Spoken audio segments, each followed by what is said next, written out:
come from one place and then you end up somewhere a little closer to God. All of us do it. Some of us evolve very slowly. You don't even see the difference. But some of us, we see the difference. In you, brother, we see the difference. You Thank you. know, Thank that's you. why God kept you alive. That's why God got you talking to me now, because he sees he's got more work for you. I appreciate that, and I definitely want to do the work. Um, and I've been through police brutality. I've had police to get on the witness stand and lie on me, plant drugs on me. You know, the whole 9 yards to Of get me course. off the streets. Uh, so I definitely know what they will do. And you know, in my case, we had 150 guys that come forth and say that the police had planted drugs on them, and they still let the police off. They let them You off know, every time because the prosecutors work for the police. How are we going to get the prosecutors? So we've been talking to a couple of congressmen, reached out to Congressman Meek, Sheila Jackson, and a few others. And I just want them to write the proper legislation. And then I think that the HUD can push it through, because we're pushing. We got to have something to push for. that's good. That's good. Now what we're doing is we're starting an agenda to come up with an agenda for the Black community. I've been trying to recruit everybody to get them involved. Right now, I got Bishop Noel Jones and Brother Tony Muhammad. We got Big Oh, I U love out it. here.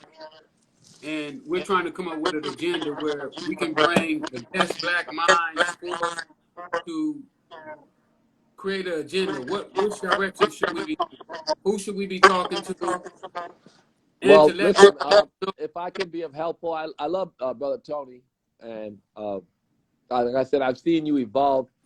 You know, the one thing, and I'm very focused on this prosecution thing, is people say, oh, we need reparation. I know we need a lot, and we have a bigger Black agenda. And there's a lot of Black thought leaders, you know, the Michael Dysons and a lot of these guys. So I don't know how many of them would join you, but I think we should try to get as many as possible. But everybody should do what they can do, you know, and then join organizations that are doing what they want to do. We can't all do it as individuals. You know, I absolutely don't want to do none of this shit I'm doing, but I don't see nobody really pushing. They talk about it, but it's got to be legislative change. And I think that, you know, there's a congressman out there, there's a few of them who are writing and working. And when the law comes, I just want to be one of the ones to push it, because for 30 years, we've talked about the prosecutors being controlled completely by the police union. It's not And you new. have to be correct. They control the jails as well. That's You right. know, that police union is so strong that they influence on giving more time. They're the ones who go in and vote for more time for the inmates and people that get convicted. And they also have them to add more laws to the books. You know, at one time, uh, there weren't enough people getting arrested, so they went and had more laws added to the book so that they could arrest more people. That's right. So the police union is under fire. You know, I know that, you know, speaking out against powerful entities, as I have done my whole life, whether it be the NRA, whether it be the factory farming industry, whether it be the prison industrial complex, whether it be all, in every one of those cases, I've had repercussion. I lost my advertising, speaking up against the Yums brands. Corporations are worse. They make it very difficult. If you speak up, they will come up with stories about you. They will lie on you. They will go to destroy you. But, you know, I'm old now. What's they going to take? They try to take everything already, you know, and I'm going to keep breathing and keep doing God's work. And I think that once you start something going and you get other people involved, they can't get you and then get the movement. They can only get you. So people will carry on the movement if you set it up properly. This is a simple one. It's a goal of mine that I've been working on for 30 years off and on. I've always worked, you know, we got 10,000 Black men out of jail at one time with the Rockefeller drug laws. Over a period of time, a I lot remember, of men got out of jail. I remember when you So I've did that. seen, you know, change happen with people and with hip hop doing the work. You know, with their big mouths, they got real power. So this case, to get them to pay attention to the prosecutors and to make a systemic change that will, you know, that's gonna make all of those lives that never got, no one got avenged, Police got off. They got moved to different precincts. They never even got convicted. Not convicted, I mean even charged. It's horrible. And even to this day, it's something that they sweep under the rug because they don't want to discuss it. But I think the police union, as much as they may be angry about this moment and worry about their power and all this defunding talk, which ain't going to happen, which I shouldn't say. I'm glad they're saying defunding, because when they say defund them, that means that maybe they can give something else smaller away. So if they give this away, this thing where there's some freedom for prosecutors who are not involved with the police, except their only job is to keep the police straight. There's a prosecutor for that, and who's not elected, who's not controlled by elected official. The mayor's controlled by the police union too. So it's they got more money in the police union. I have a friend who represents a lot of money, and the police union, that's when he hit the jackpot. When they give him the money to manage, there's real money. There's billions and billions. So that's really the nucleus of it. They give up that one thing, and they do more sensitivity training. Yeah, that's nice. It's necessary. But, and yeah, changing the culture. The culture will change when you start arresting the man next to the man. Like, oh, hey, nigga, I got a family. Like, you know what I mean? Like, I'm not doing that, because I'm going to get in trouble over your action, and I'm not going to let that happen. That'll be the future when we make it so it's easy to arrest those people for collaborating. It took them forever to arrest those 3 men. The 3 men can at least tell. If they have nothing else they're going to tell, they're going to roll over. That's what they're going to do. And you can hold them for 3 days. You can arrest them for 3 days with no charges. Right. That's right. They could have did that. But that's the police union, and the police union got to give up a little bit of power. If not, we're going to defund them. I mean, they could. I shouldn't say it's not. It's not that we're not going to get reparations. It's not that we're not going to get all these great things that people are talking about. It's me being conservative and choosing something that is big, but they think it's small. It's big. That police are accountable. That's what we want. That's the number one thing we're looking for. I'm going to talk about one more thing, Ricky. It's very important to me, man. Okay. I was writing a book for about 5 weeks, and I got a call from my man. Like, we old, we can say shit. That's my homie's chromie. It's my nigga, right?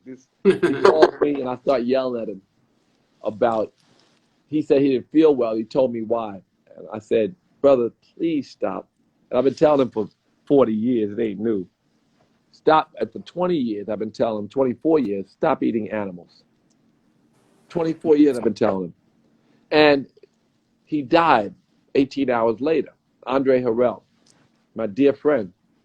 We shared everything. We both from the hood. I'm from Queens. He's from the Bronx. So Andre, that's my nigga. That was my nigga. He died. It's like, you gotta stop. So I wrote a book. I was writing a book called Eat to Live, the post-pandemic lifestyle, because the pandemic can come back, but another one will come back, and there will always be a threat to your health. And what we got to do now is we got to shift our diet. And black people are way ahead of the curve. We're 3 times more likely to be vegan than our white counterparts. 3 times. We West Indian, all that. We got Ital stew. We grew up with certain vegetarian dishes. And so when we got sicker than our white counterparts, a lot of us actually chose a vegan diet and saved our lives. But the reason we died at 3 times the rate as our white counterpart is because of our pre-existing health conditions. Every one of those conditions is caused by the food we eat. So I wrote a book called Eat to Live. It's going to be out next week for pre-orders. Eat to Live, a post-pandemic lifestyle.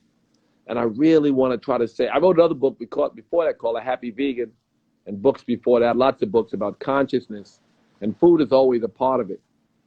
What we eat matters. And we ain't soulful because we make pig feet taste good. We soulful because we make pig fucking feet taste good. You know what I mean? Niggas make pig feet taste good. Imagine, they make chitlins taste good.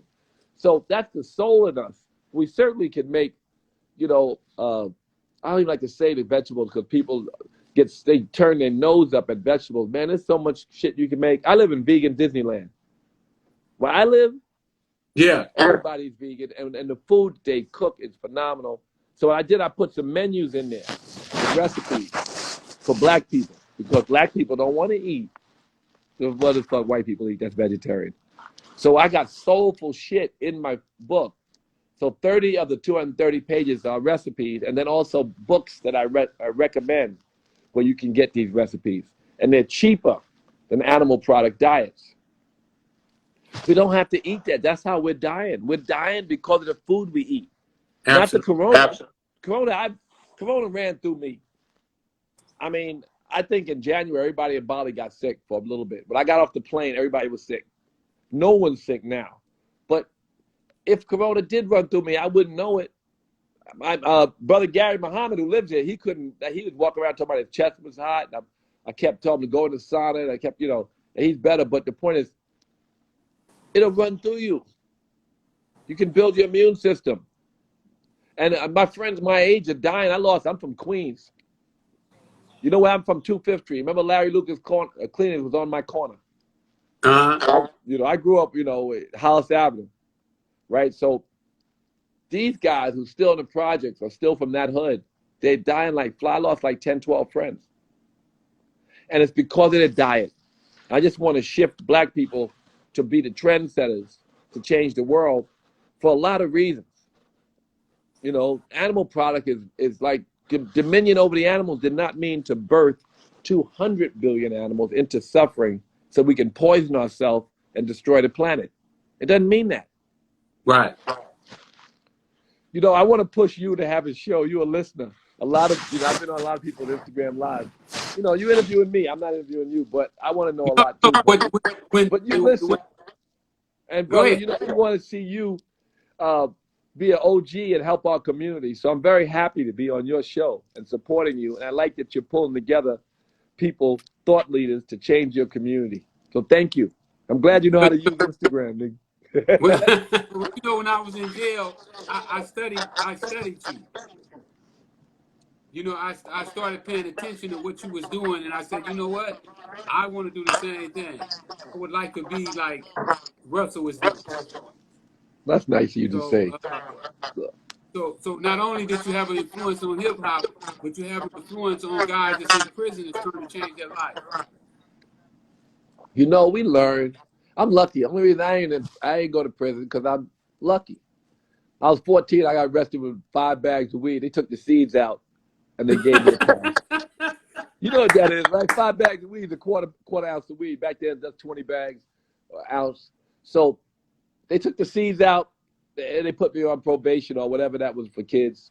And I went and seen a probation officer, and I got out. My father said I was trying to break in jail. I had this silly-ass hat, Superfly hat. He said, nigga, what is fucking wrong with you? Why would you wear that hat and selling drugs? My father was an educator, too. He wasn't even no dummy. He kind of let us see the street a little bit. We lived, Hollis Avenue was our corner, and we didn't know no better. But we did our stupidness. And my friends died and went to jail, a lot of them, because heroin was big. Before crack, heroin fucking twisted everybody. But I was 13, my friends were shooting dope. And I was scared. So by the time I got old enough to shoot dope, I was like, I ain't doing that. Look at these niggas. Right? 10th grade, it's time to start shooting. No. Fuck you, look at you niggas. But, I lived in Hollis, so the lower middle class neighborhood. So we seen everybody, the dope epidemic destroy our neighborhood, and we had a little bit of hope. But I would visit my family in Baltimore, and they didn't have no hope. Their parents would die of heroin overdose, and then they would shoot dope anyway. So I watched generations go through that in Baltimore. But in Queens, we stopped until we found crack. We didn't know no better. And then, I found angel dust, whatever the fuck. It was horrible, but we evolved, brother. And now look, I would need a man. Hey, you one of the leaders really one of the leaders of the world. Oh, brother, I'm still breathing, and I'm very lucky to be able to be useful in any way. And I want to be more useful. They try to mute me, but I feel like God don't want them to. So I'm gonna keep breathing, doing the work. I do believe that there's a lot left to do. When I talk about the books I've written on consciousness, a lot of people didn't. I've been talking about vegan diet for 20 years. I remember sitting with Beyonce and Jay in St. Bart's, the rich island. I'm talking to them. I said, go here and eat this. They looked at each other. I remember talking to, all of them, they're all gone vegan now. And they're going to help to change our community. I'm And going over like there. you said, I can still get them on the phone. Niggas pick the phone up still. They still pick it up for you? Yeah, they pick the phone up, and say, brother, you ever think about, and I'm going to try to organize this effort, man, to change this one law. And, Flex, if I have any muscles left, and God blesses me with support, that he'll bless our community with a change and a systematic change in the police departments, some reform. And I just keep pushing, and new things will come up. But I really want to be an effect on the health and wellness in our community. So, again, the book is, and I'm giving away the proceeds. Everybody, well, how much you going to make? I ain't making nothing. They're fucking the money up. But I'm not, but I want to, and I've given away all the money from all my books. So it's not new. But I definitely want to have people change their diet as a post-pandemic lifestyle, because it's not really post-pandemic, it's coming back. We want us to have an immune system that will allow us to live and to be happy. I want it signed. That's an old book. That's in there. Same, you know what? Even in that book that I wrote years ago, I talked about a vegan diet and why. And I talked about it in Success Through Stillness, and I talked about it in Super Rich, and I talked about it in all my books. But this one, there's specific references to the pre-existing health conditions that we have and what food will help us with that. So, but it's not, when they say vegan, everybody makes a face. But literally, there's so much, everything you like, you can make better. You can. It's just about sauce. It's just what it's about. It's about, and then you find that you don't even like a lot of the sauce. It becomes that the heavy food don't feel good. You change your taste pals in a month and you don't want that. Then you start figuring out what you do like. You say, damn, I'm in the hood. What am I eat? Taco Bell. Oh, yeah, just don't get me that hot clog and cheese. Put guacamole in a bean burrito. Do that. Then you go to the Chinese restaurant. You say, well, give me the curry tofu with some extra broccoli, a lot of gravy, or eggplant, or give me, there's so much stuff. You find that there's something everywhere to eat. And the world is changing. Even while we're doing this, the world is changing. And there's more and more food. And then you feel lighter. You live longer. You don't walk around bent over. My friends is bent over. How old are you, Ricky Ross? I'm 61. Oh, shit, I'm older than you, nigga. You were selling, damn, what the fuck? You must have, how old was you when you was out there in the hood? I started at 19. Oh, you was 19? It seemed like you must have been, so I'm 62. Well, you ain't but 1 year older than me, that's all. Yes, I thought that maybe you were a couple years older than me. You don't look it, but I thought maybe. Wow, you're a legend. I've been vegan for 30 years now. Oh, brother, thank you. And tell that to the people. You don't eat animals. Look how he look. You don't eat animals. Look, he's been through hell. This nigga been in jail. They fed him the worst shit in jail. He been through everything. This motherfucker look better than you. I got my ass whooped by the police on multiple times. That's right. They done whoop me multiple times. I know what they'll do. Brother, I want to talk to you more. I want to stay in touch with you. A lot of young niggas talk about you and look up to you and know that your journey is one that is inspiring. And I just want to make sure we stay in touch. So we'll do that. And, let's do that. And we appreciate you blessing us with all that wisdom today, man. It was like your smile is still there. It's like you're still happy. Your skin is bright. I mean, you're like, you shining, you glowing, and then you just come to drop jewels. We got a little static on this line, but I wasn't going to interrupt that. I was like, no, not the great one. We're gonna listen to the great one today. Well, that's very nice of you. Brother, thank you for having me on your show. And I'm available to come on whenever. I look forward to it. When the book comes, I have the cover. Again, it's Eat to Live, a post-pandemic lifestyle. And it's a little bit about yoga. Not that you have to be able to do all the poses. Yoga is not about poses. Yoga is a spiritual science like Christian science. It's like you do this, you get that. It's how you live. And then this idea of smiling in difficult poses, that's the small part.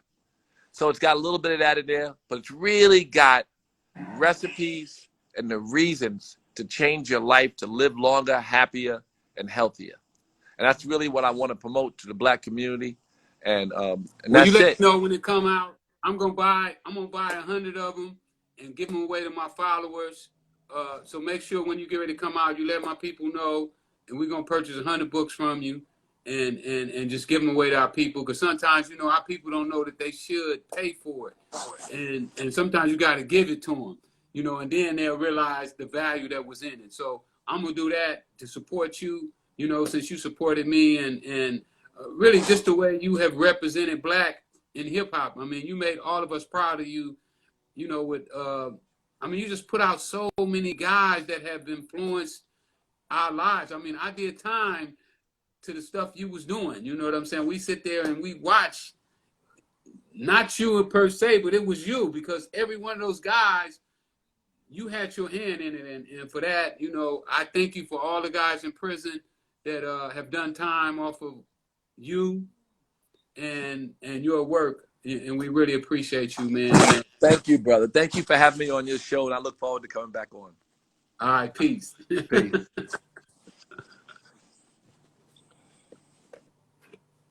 Wow. Unbelievable. But that's what I'm telling y'all, that the power of principles, you can get to the people who you want to get to, the people who you respect, and the people who you look up to will come and share with you, and you can share with them. CC.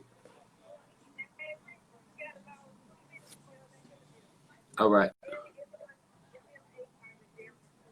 Okay.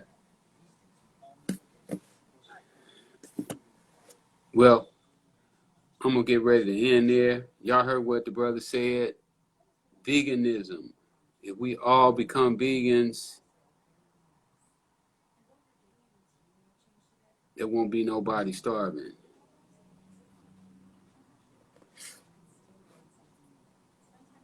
I'm going to do one person before I get off of here. I got about 15 minutes, 20 minutes before my next guest come on. We ain't playing. Well, how you doing, old man? What's up, baby? How you doing, sir?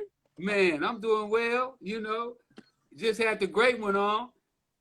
I seen you. I had to tap in with you for a moment. How you been, man? Man, everything been good. You know, we pushing forward, you know, trying to get this thing together, figure it out. How about you? Look, I just tried to send you my number just now, man. Your number still the same? My number ain't changed. I can't change my phone. Too many people trying to get in touch with me. Can you breaking up on me, man? Hold on. Damn. Can you hear me now? Nah, fucking the fridge. I'm over the airport, man. Let me get out this car. Hold on. Get the car. Come on, Trey. Get some food. Can you hear me now? Yeah, I hear you. It's coming in good now? I hear you. Yeah, you good. How you been? Now you ain't. I've been good, just working hard, trying to put everything together, you know, find my way. Hold on, sir. How about you? Hey, I'm going to send you my number. I'm going to DM you my number. Call me. Okay. I just DM you my number just now. You heard me? Hey, y'all, we gonna end here. I'm gonna get at y'all later on. I'll be back in about 20 minutes.